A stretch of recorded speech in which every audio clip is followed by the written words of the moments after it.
Nasa linya po natin, walang iba kundi ang tagapagsalita po ng Department of Health sa pamamagitan po ni Assistant Secretary Albert Domingo. Good morning, ASEC Domingo, sir.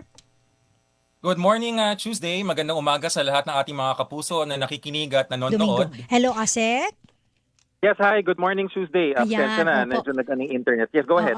Opo, kamustahin ko lang po muna sa lahat. Una, yung deployment po ng mga tauhan ninyo, hindi po ba kayo nahirapan sa pagpapadala ng mga tauhan natin dyan sa mga lugar na binaha?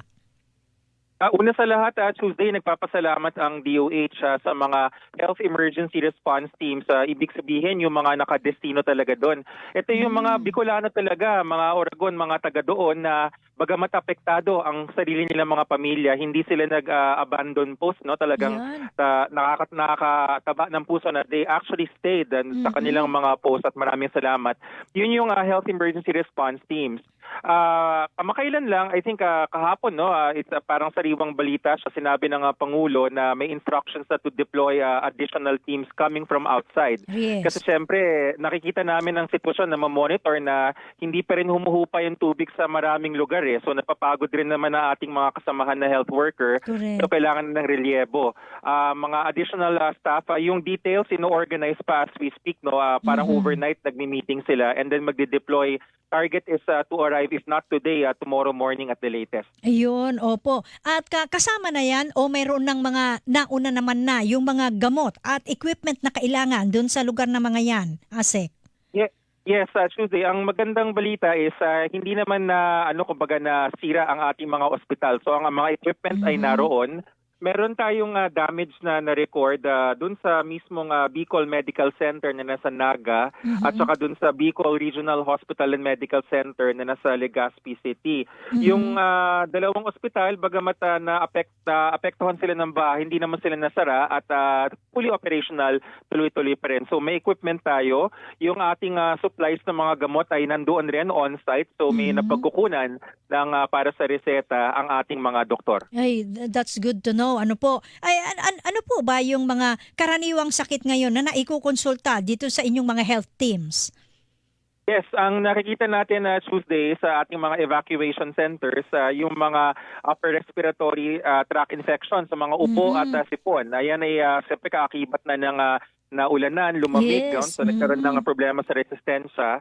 At the same time, may mga nakikita tayong kaso ng hypertension, high blood, na dalawang maaaring dahilan. Isa na yung pinakamalaki yung stress. Siyempre, Correct. ang kahit sino mang ma-dislocate mula sa kanilang bahay ay nasa stress. At ikalawa, ang ating mga kababayan na naka-maintenance, siyempre pagka mabilis ang paglikas, naiiwanan ang gamot, di sinasadya.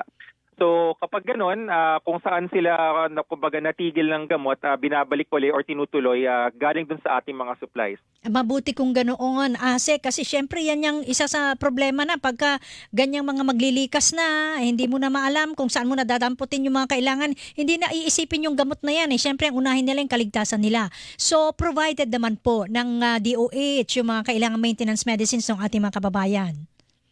Tama yun, Tuesday. Commonly yan yung mga sa high blood, sa diabetes. Yes. Sa hika, importante yung sa hika kasi pagka nahirapan tayo sa hininga, yung pausok na sinasabi, yung pa-ventilate, yon kailangan yon. So meron tayo ng mga yon. Right, opo. Sabi ni Secretary Ted Herbosa kamakailan, magpapadala raw po kayo ng international medical team sa Regions 5, 1, and 2. Ito ba yung sinasabi niyang World Health Organization verified team? Mayroon na po bang naipadala dyan? Tama yun, Tuesday. Yun yung tatlo na kabilang dun sa mga pinaplanong i-deploy, no? So paliwanag natin sa ating mga kapuso. Bagaman sinasabi nating international to, proudly Filipino to, na international standard. They are based here sa ating tatlong ospital sa JP Lingad, sa Pampanga, sa Jose Reyes dito sa Metro Manila, and then dun sa ating Eastern Visayas, kung di ako nagkakamali, EVMC, no? They are able, pwede silang ipadala kahit saan sa mundo. Siyempre, uunahin natin kung saan at sariling atin, di ba? Kahit anong lindol, mga sakuna tulad ng nakita natin dito kay Christine, no, kaya nilang respondihan. So yan ay nakapila, no. Hindi ko pa hawak yung details kung sino sa kanilang tatlo or tatlo ba silang pupunta at kung saan, kasi kumbaga based on real-time feedback, kung saan yung talagang hindi pa kayang mapuntahan. Ito yung mga sabihin na natin sa salitang ano, yung mga komando, kumbaga kahit Opo, hirap yung opo. paligid, pwedeng pumunta to at kaya nilang magbigay ng serbisyong pangkalusugan. Right. O kailangan natin sila, ASEC, sa mga ganitong pagkakataon. At saka yung expertise, hindi maalis na talagang sa mga ganitong sitwasyon, ganyang klase o kalidad ng expertise ang kailangan. Ano po? Tama yan. Kasi kasama rin dito, no, siguro hindi na iisip ng ating mga kapuso yung logistics. Kapag Yes. ang lugar kasi ay nabaha, tulad ng ito nga nakikita natin, no, kahit gaano kagaling nung ating mga doktor, kung walang kagamitan, walang support staff, walang Right. gamot, wala ring magagawa.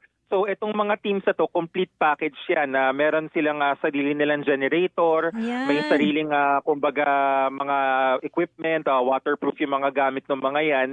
So naka-ready tayo dyan, no? And we're just waiting for the signal kung saan yung pinakakailangan sila. Kasi ang priority natin, syempre, na-monitor namin no, ilang araw na may mga lugar na hindi pa rin humuhupa yung tubig. Yun ang uunahin. Right. Yun nga, sana yung itatanong ko sa inyo kung ano ba yung special features meron niyang team na yan doon sa regular medical teams na pinadadala natin sa tuwing ganitong may kalamidad. It's more o yung kanilang skill set, Susie, no? Kumbaga, for example, meron niyang specialized training sa communications kasi minsan iisipin natin madaling bagay yung nag-radyo. Hindi, alam ng mga kayo po sa media, may mga radio signals yan eh. Right. May mga special codes yan na pagka may pinapadala sila or may tinatawag, mabilis yun. Ikalawa, yung rapid coordination ng supplies and logistics, no? Kumbaga, ano mo yung kasabihan, pag sinabing gawan ng paraan, kung ano yung meron sila nandoon na sinisikap nating ibigay, nagagawa nila ng paraan na hindi sila maselan, so to Correct. speak, na ay kailangan ko ng special na ganyan. Hindi. Kung ano yung meron, nagagawan nila. Para And mga more Boy Scout. importantly, exactly. Yun yung magandang term, Boy Scout saka Girl Scout sila. Yes. And yung mga common diseases sa mga emergencies na nakikita, tulad nga nung nakita natin yung mga, by the way, isa pa palang mga nakita sa evacuation center, yung mga laceration, yung mga nahiwa, yung Yan. mga nagasgas. Oo. Kasi syempre, mga lumulutang-lutang na kung ano-ano mga bagay na nakakagasgas. So kaya nilang respondihan yon at marunong silang tumingin kung ang isang pasyente ay kailangan ng evacuate. Pag sinabing medical evacuation, hindi kaya on-site eh. So yun yung mga pwede nang ilipad or kung kailangan man at dadalhin sa ating mga medical center. Right, opo. At so far, sir, yung mga medical teams na nandun ngayon sa mga affected na lugar, okay pa naman sila. Sabi nyo nga, papadala pa lang, ide-deploy pa lang yung mga karelyebo. Pero paano yung mga 24 hours na doon o ganyan? So far, okay po sila, Tuesday. No? Actually, kami rin, nararamdaman ko yan dahil nag-duty rin ako bilang doktor. No? Talagang may hangganan rin ng pagod. No? Kahit sabihin natin na tuloy-tuloy, hindi talaga kaya at hindi siya optimal sa patient care kapag pagod ang doktor at ang nurse. So, ang maganda naman dito is even on-site, meron rin silang kumbaga relieving mechanism. Nagro-rotate rin yan. No? May mga pinapahinga rin. Iba yung nakatao kung araw, iba sa gabi. Naka-program yan sa kanila. But definitely, yung kanilang mga relyebo is on the way na, ang sabihin na natin. Kasi kahapon yung huling balita ko dun sa aming operation center na binibilang na nila sinong available, sinong Right. pupunta, and so on. Right. May nabanggit din si Secretary Herbo sa ASEC na naglaan ang DOH ng I think 142 million pesos na assistance para sa mga storm victims. Saan gagamitin itong 142 million pesos? Yes, tama yun, Tuesday. Yung suma total ng 142 million pesos at least, kung kailangan dadagdagan pa yan, pero yung naitala na is 142 million. Ang mga kasama dyan, 97 million ay para sa medical and public health measures sa inyong mga sanitation kits, no? Yung ating mga hygiene kits na sinasabi na Right. binibigay, importante yan. And then yung 36 million para sa water and hygiene, so medyo may overlap yung dalawa. Yes. Yung 36 million para dun sa mga chlorine tablets, yung mga water filtration. Alam namin at salamat nagbibigay rin yung DSWD. So pati yung DOH meron ring water filtration kasi napaka-importante. Iwasan yung mga diarrhea, yung mga Correct. sakit sa tiyan, galing sa tubig nang gagaling yan eh. And then yung 6.8 million pesos para naman sa nutrition in emergencies, yan yung mga halimbawa ng mga kung merong food packs ang DSWD for general consumption ng pamilya, meron rin tayong mga sa nutrition, yung mga specialized na kunyari, kung may mga bata ka na kailangan ng malnutrition ng kanilang kondisyon, may mga specialized food products na binibigay yon, medical grade na binibigay. And then 1.8 million para sa mental health and psychosocial support. Ito yung mga materials tulad ng ating mga handouts, syempre yung mga meron ng training kasi yung mga tao natin doon, yung mga tinatawag na brief intervention. Yung iba pang materials na kailangan nila galing doon sa 1.8 million na yun. Alright. Ito na nga, Asek, baha, ang karamihan ng na-encounter natin ngayon, binaha. Pagka ganyan bang malawakan ng pagbaha, mayroon pa rin bang leptospirosis yan? O naianod na? Hindi na masyado, wala nang ganong masyado. So yan ang ating binabantayan, Tuesday. No? In the next 2 weeks, no, sa susunod na 2 linggo, nakabantay ang DOH kasi ina-anticipate natin tataas ang bilang ng leptospirosis. Sa dami ng nabaha, hindi lang sa Bicol, nationwide. No? Actually, ayoko na nga sabihin yung latest data kasi yung latest data bumaba. Pero yung huling datos natin is bago dumating si Christine. So parang sabi namin, ano na yan? Academic na yan, hindi na yan dapat i-report. Pero inaantay natin yung incoming 2 weeks. Reminder lang sa ating mga kababayan, tama yung tanong mo, Tuesday, hindi porket maraming tubig at inanod kasi merong pang konsepto na dahil umaagos ay okay lang. Yung ihi ng daga at saka yung mikrobyo, nandun rin ho yun sa lupa sa paligid. So meron pa rin posibilidad na magkaroon ng leptospirosis. At ang magandang balita is, simple lang po ang kailangang gawin. Sa loob ng 1 hanggang 3 araw mula nung nabaha or lumusong sa baha, pumunta po dun sa health center or in this case dun sa mga doktor sa evacuation center at sabihin po kung kayo'y napatawid sa baha para ma-evaluate kung kailangan kayong bigyan ng ating antibiotic. Alright. Ang nakakalungkot lang dito, Asek, talagang ilang araw na, baha pa rin, hindi pa humuhupa. Kaya talagang hindi maiwasan na lubog sila sa baha. Yes, actually Tuesday meron tayong protocol dyan, no? At ito yung kahalagahan kung bakit kailangan kumonsulta. Meron tayong mga kapuso na kapag sabihin nating mabilis lang yung daan sa baha, baka naman hindi kailangan ng gamot. O kaya kahit napalusong pero 1 araw lang, isang bigayan lang yung gamot. Pag sinabing high risk at yun yung mga nakatira sa lugar na talagang hindi pa buwaba yung baha, binibigyan sila ng gamot ang protocol once a week. So pinapabalik-balik sila kasi ganun yung protocol. By the way, reminder po na sa mga kapuso na babalik na sa bahay kasi may mga pinapabalik na. Huwag magmadali, siguraduhin ang kaligtasan kasi syempre marami rin tayong nakitang injury na kuryente. So make sure na yun pong inyong bahay ay safe bago pumasok, yung kuryente, yung gas. Yung sa LPG, yan yung mga aamuyin nyo yung paligid kung medyo kakaiba yung amoy, huwag mo nang papasok basta-basta at huwag basta-basta sindi ng sindi.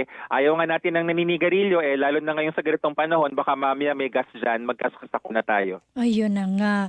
Anyway, with that, Asek Domingo Sir, sige, bigyan nyo pa kami ng mensahe o paalala doon sa ating mga kababayan, lalo na yung mga nahaharap pa rin ngayon dyan sa mga pagbaha. Opo, sa ating mga kababayan, sa ating mga kapuso na naharap sa baha, no? So, nakikita naman natin na sumisikat ang araw at bumababa ang tubig pero alam namin nahihirapan. So, habang nahihirapan po, nandyan po ang DOH, ang buong gobyerno. Sa panig ng DOH, ang mga doktor ang pupunta sa inyo sa mga evacuation centers. Yan po ang utos ng Pangulong Marcos Jr. At sisiguraduhin natin yung sa leptospirosis. Magsabi po kung kayo po ay nadaan sa baha dahil importanteng mabigyan kayo ng prophylaxis. Sa susunod na mga araw, ang tubig bantayan po kung hindi sigurado sa pinagkukuhanan ng tubig, pakuluan ng 2 minuto, pag bumubula, orasan ng 2 minuto para mamatay yung mikrobyo. At yung dengue, kung tayo naman po ay nakabalik na at nasa bahay na, siguraduhin tuyo yung paligid dahil baka mamaya may naipon na tubig dyan, yung lamok naman ang problema natin, baka madengue tayo. Ayun na nga. So magkakakabit itong mga problema na natin ito sa pangkalusugan natin. So kailangan po nating mag-ingat pare-pareho. With that, Asek Domingo, salamat po sa oras po ninyo at sa susunod po ulit. You're always welcome, Tuesday. Magandang umaga sa lahat ng kapuso. Salamat po. Good morning po. Mga kapuso, hilingan, walang pinoprotektahan.